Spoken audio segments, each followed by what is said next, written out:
அம்மா சொல்லும் கதைகள் எல்லாம் காற்றில் கூட கேட்குதே. அப்பாவின் கரம் பிடித்து நடக்க இந்த சின்ன விரல்கள் ஏங்குதே. கூட்டத்தில் தனியாக நானும் நின்று தேடினேன்.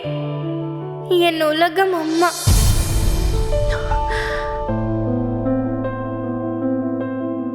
என் ஜீவன் அப்பா. நிலவிடம் கேட்பேனா, வானிடம் கேட்பேனா, யாரிடம் கேட்பேனோ? அன்பினை கொண்டாட பிள்ளை நான் இங்கே. நீங்கள் எங்கே? நீங்கள் எங்கே?